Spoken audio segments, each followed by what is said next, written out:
The unsurpassed, penetrating and perfect truth is seldom met with, even in 100,000 myriad kalpas. Now we can see and hear it. We can remember and accept it. I vow to make the Buddha's truth one with myself. Homage to the Buddha, homage to the Dharma, homage to the Sangha.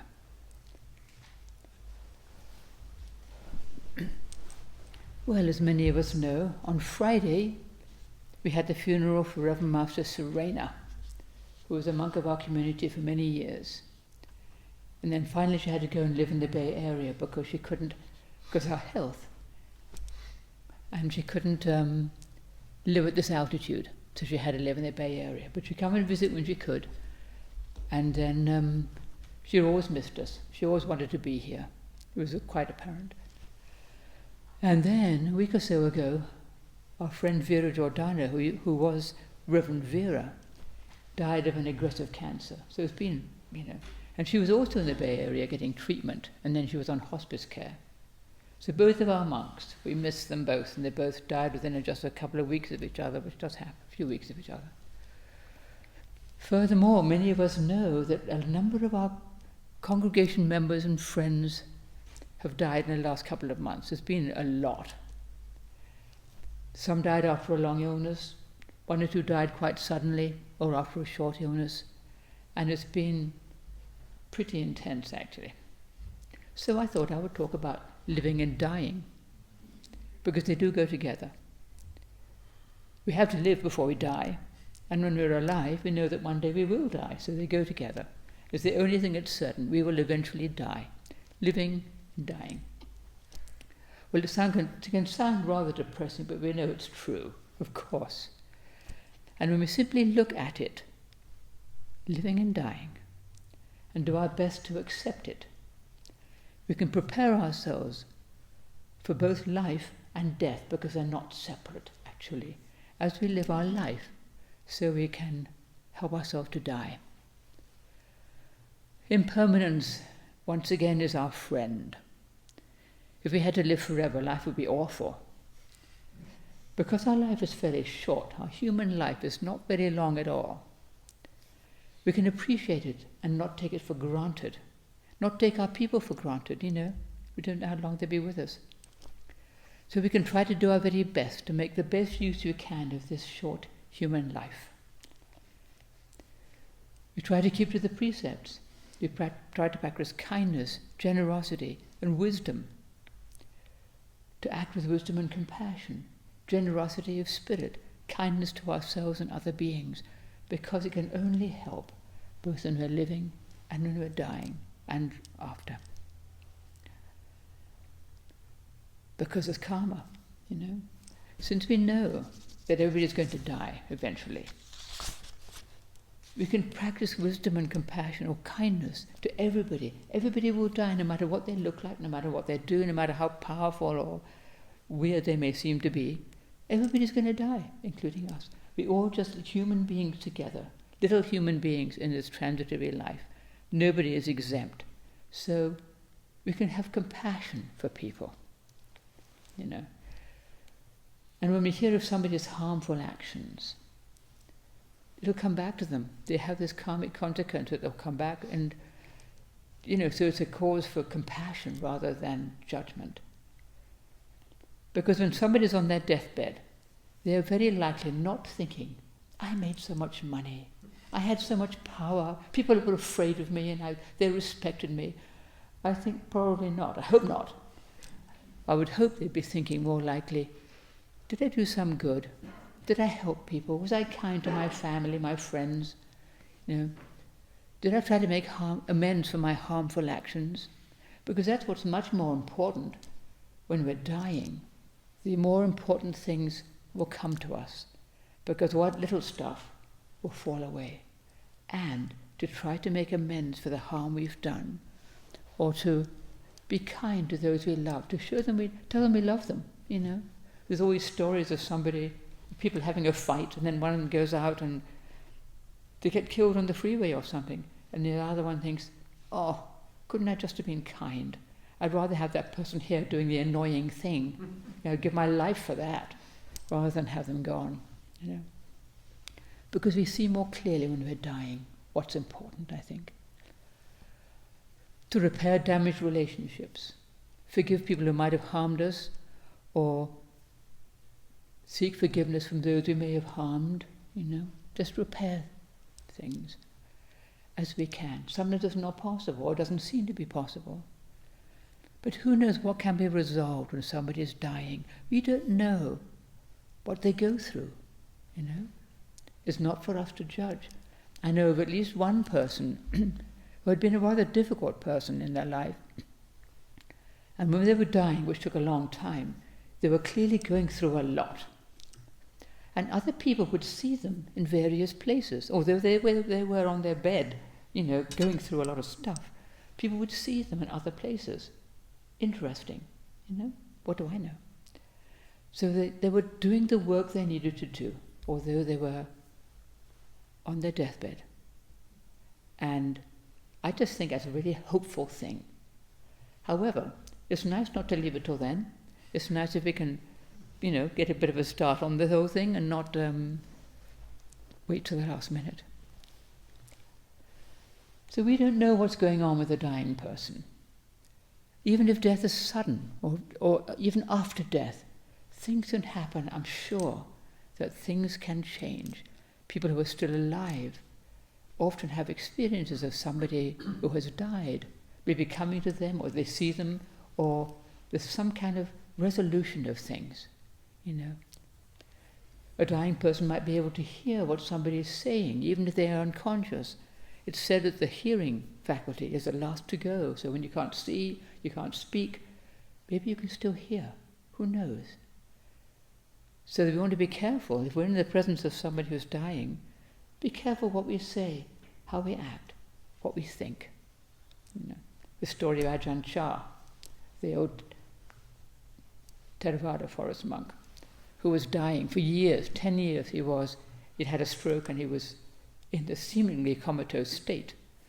And then one day 2 of his disciples were arguing in his presence, and suddenly he gave this great cough and spat a huge glob of phlegm right between the 2 of them, and he thought, oh, that would put a stop to it. A bit gross, but it's quite a good story. The dignity of a dying being, even when they're coughing and spitting. When my old cat was dying this summer, one evening I saw him and he had this look, and I realized that he might be seeing what I did not see, I couldn't yet see, or knowing something that I didn't yet know. And I thought, this being is worthy of the deepest respect, this little old cat who was dying. I could just see that. There's something about that. I just thought, who knows what he's going through? And just the respect for that little creature, you know. So how much more, well maybe not much more, but similarly we would have respect for a dying being, any dying being, human, animal, whatever. Because we don't know what they're doing, what they're going through, what they may see that we do not see. And I think that's a really interesting thing to remember, you know. We just don't know. Well, death is usually a messy business. We'd all like to die tidily with, you know, dignity and calmness and serenity, but there's no pain, no fuss, get on with it, you know. Don't be hanging around outstaying your welcome for months and years. We don't want to be dependent and needy and messy and incontinent and all that. But we will get what we will get. And actually we don't have to worry. We will have to let go of everything, including our views of what we'd like, our ideas of how things should be. Have to let it go. Just go through it.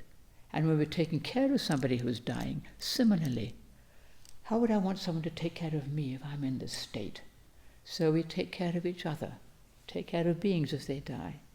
And it's just how it should be, because taking care of a dying person or a dying animal is an incredible opportunity to train ourselves in letting go of what we think things should be, letting go of our judgments, letting go of wanting, sometimes we need some time to ourselves and time to rest and all that, but often we just have to do what's needed.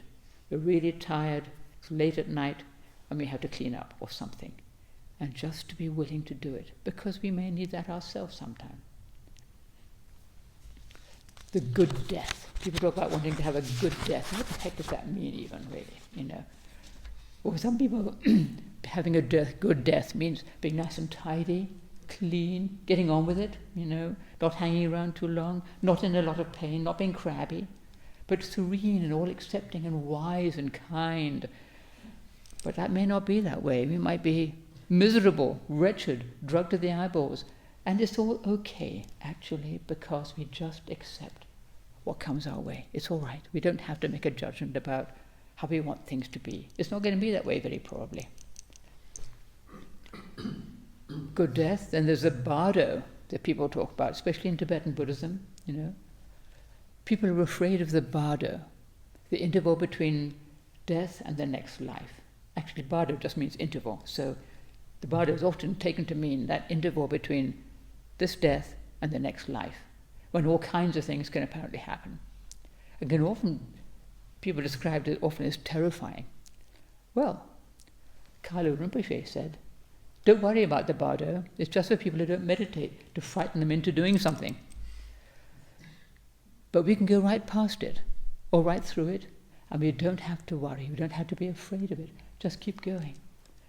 And Reverend Master Jiyu said essentially the same thing. She gave us the exhortations that can be read to a dying person, and for some time after they've died, telling the person to go straight to the unborn Buddha nature, Dharmakaya, the Buddha, however you want to call it. And sometimes it's not necessary. If they kind of have a sort of sequence of things. First, the person's dying, you say, go straight to the Buddha. Don't look from side to side, don't look down, just don't get pulled off by anything, just go. And then if the person doesn't go exactly, then you might do another one and say, don't worry about that stuff, just keep going, and so on and so on. And even if the person doesn't get it at all, right at the very end, it says still, don't worry, you're coming for a new birth. The Buddha can be found everywhere. Don't worry, don't give up. Even if it's an animal birth, the Buddha can be found within everything. So don't think you're abandoned, don't think you're lost, but we've done it to ourselves, because it's our self-judgment. She says, know that nothing stands between you and the eternal except your own opinion of yourself. Do not judge ourselves, because that's the seemingly greatest impediment, our feeling of unworthiness, judgment of ourselves. So we need to keep letting that self-judgment go, including judgment of other people, other beings, because they go together. When we're dying, we have to let everything go. Judgments, concerns, criticisms, all that. If we can learn to let go of our attachments and our concerns when we're still alive, we'll have a better shot at it when we're dying, because we've been practicing that. And our training is mostly about letting go of our greed, anger, delusion, ignorance, letting go of our clinging to things and people and stuff and opinions and everything, letting go of our selfishness, our habits of mind, our criticisms, irritations, pettiness, greeds, all that kind of stuff, to keep working on that and letting it go in our life. Then it's easier to let go of that stuff when we're dying. And that's when you really need to, you have to let go of everything. It's going to be gone, Training ourselves in meditation and keeping to the precepts helps us greatly in our life, as we mostly know. And they will help us greatly when we die, helping us to just let go, be still, let go of our selfish concerns, even if we die more suddenly than we might expect, just to be able to, let go. And I'm sure we will have what we need, and we will have practiced letting go. You don't have to worry. Because it's good death, As I've said often, I don't think death is a pass-fail exam. We have to be perfectly collected and serene and absolutely enlightened at the moment of death, otherwise we've blown it. I don't think so.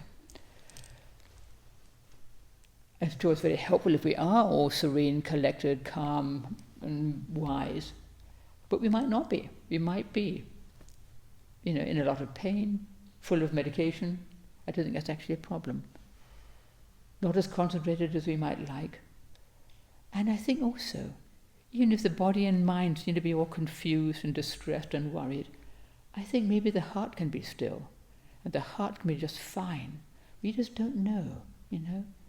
We don't know what it's like to be another person. We don't know what it's like when they're dying. We don't have to think, oh, they're not being all still and collected. Oh, how dreadful. There's a lovely story of this disciple whose teacher was dying. And the disciple thought, oh, you'd be lovely and calm. Well, actually, as it turned out, the teacher said, help, help, just as he was dying. And the disciple thought, oh no, he's frightened of death. Oh my goodness, this is awful. But actually, he just had this idea of how the person should be. I'd like to hang out with help, help, you know. And we don't have to worry. Even if we are saying help, help when we're dying, I think something bigger than us will help us, something wiser, kinder, deeply compassionate, much bigger than our idea of what things should be like, or how we should be like, or how we should, you know, feel, how still we should be and all that. There's something a whole lot bigger going on. I think maybe we don't have to worry quite so much, you know. It's like those exhortations, you know, many opportunities to turn around and go straight to the Buddha, you know, even if not right away, later on. And if we miss them all, we can still find the Buddha in whatever world we end up being born in. Rebirth. I've talked about rebirth now and then because I feel that it's essential to the Buddha's teaching. Well, nowadays here in the West it's sort of dismissed quite often as traditional belief, but actually, not credible in our scientific and rational. So we don't have to believe in stuff like that. People don't like it. I don't know quite why, because Buddhism makes a lot more sense with rebirth, and the Buddha taught rebirth, and it was in all through the Pali Canon as rebirth. But and also I've met a lot of people, including our own teacher, Reverend Master Jiyu, who've experienced previous lives, and they're not just making them up or being deluded. I'm certain that this is so. They were not mistaken. I'm certain of it. Well, rebirth is not the same as reincarnation, right? Reincarnation involves belief in a soul or a self that goes from life to life. But the Buddha said, no, it's not like that. And this was a departure from traditional belief. So, what's reborn then, you know? Well, Reverend Master Jiyu described rebirth in a number of different ways. And one of them was her teaching about the lava lamp, which I've just talked about a number of times before. She had these lava lamps. Actually, Reverend Master Kotin still has that great big one she had. They got sent up to Canada, a considerable inconvenience, had to go through the border, and what the heck is this, you know? She has it, he has it, there it is. And if anyone who doesn't know what a lava lamp is, it's a big thing of water or some kind of liquid, and glunk at the bottom. And the glunk does not mix with the water. So you have a little light at the bottom, a little lamp, and the glunk, this is a technical term, it warms up, and so it rises through the water and sits on the top, and it's a different color, like red glunk. Often it's red because it looks nice. And then when it cools, it comes back down. Still as blobs, you know, big blobs. And it comes back down to the glunk at the bottom. Well, I think this is a wonderful illustration of the fact that we're all essentially made of the same glunk. Actually, we're not special little separate me's. We're just glunk. And we take form and rise, live our life, then finally we die and come back down. How wonderful. Nothing to fear here. And there's another analogy of waves on the ocean. You know, you've got this basic sea with this still at the bottom, but on the top, of course, you've got all these waves. Well, a wave arises, it abides for a bit, and then it falls back into the sea. But it's still part of the sea, it's not separate. You know, you can't say, I'm a wave, I'm a wave. It's just part of the whole thing. Nothing separate, nothing to be feared. So we're all made of the same stuff, whether we're living or dead. We're born, we live, we die, and we go back to Buddha nature. or go to another life. I think it's all part of the same thing, because all worlds, all forms are part of Buddha nature. There's nothing outside it, so there's nothing to fear. There's karma, but that's another whole talk. I'm not going to talk about that today because it's long. Death is completely normal. It's not something to be dreaded or avoided. It's just normal. So as Reverend Master used to say, don't try to grab onto life or try to avoid life. She said sometimes people are more afraid of life than they are of death. And don't try to avoid death or grab onto death, It's all just part of the life of Buddha. And Dogen, Great Master Dogen, in Shoji, which means life and death, he talked about this at length, but I won't read it all, but it's so helpful.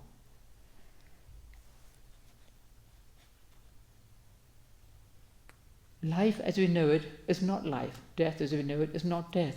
Life is simply one position in time. Death is simply one position in time. I'm paraphrasing a bit. When it's called life, there's only life. When it's called death, there's only death. If death comes, it's just death. There's no reason to be controlled by either, or hope for either, or concern about either, This very life and death is the Buddha's own life, with a capital L. And should you try to escape from life and death, you will lose the life of Buddha in doing that. All you'll be doing is clutching at some apparition of Buddha, but no, we have to accept life and death completely. If you don't refuse or search for this life, you will enter immediately into the Buddha mind. So if you allow your concern for and attachment to the body and mind to fall away naturally, you will precipitate yourself into the realm of Buddha. This is important, this sentence. When the Buddha does all, he does everything, and you follow this doing effortlessly and without worrying about it, you gain freedom from suffering and become yourself Buddha. When the Buddha does everything, you just follow the heart, follow the Buddha nature in doing things. You're not trying to get something, you're not trying to grab something, you're not trying to grab onto life or grab onto death or any of that. The way to Buddhahood is easy. They who don't perpetrate evil, who try not to grasp at life and death, but work for the good of all living things with utter compassion, giving respect to those older and loving understanding to those younger than themselves, they who do not reject, search for, think on, or worry about anything, have the name of Buddha. You must look for nothing more. This is actually, don't reject, search for, think on, or worry about anything. That's actually a pretty tall order to try and, it doesn't mean you don't think, it doesn't mean your brain just completely stops, but just not grasping onto life, or grasping onto ideas of what we want, or grasping onto opinions about things, or grasping onto death. And because of that, we don't need to worry. There's a lovely story of Martin Bain, who was a former monk, well before my time. And during one of he had to go and earn some money, so he became an EMT, going to scenes of accidents. And there was a horrible accident one time. And he gets there, and there's this car with this young woman who's clearly dying. And she says, what's happening? And he says, I think you're dying. But don't worry. Dying is completely safe. She held onto his hand until she got there. And by the time she got to the hospital, she was dead. But how could he have that wisdom to say, dying is completely safe? Well, of course it is. And you hear that and you think, well, of course it is. Of course dying is completely safe. You just die, and there's no problem. And I just think that's such a lovely story. This young guy, really nice young fellow, and kind of quite wise, but to have the wisdom to come up with that came through him. Dying is completely safe. That was just what you needed to hear.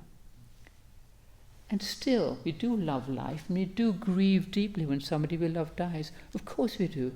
We're just human beings. And that comes with the package of being a human being. Living and dying is what we do. And that's our talk for today.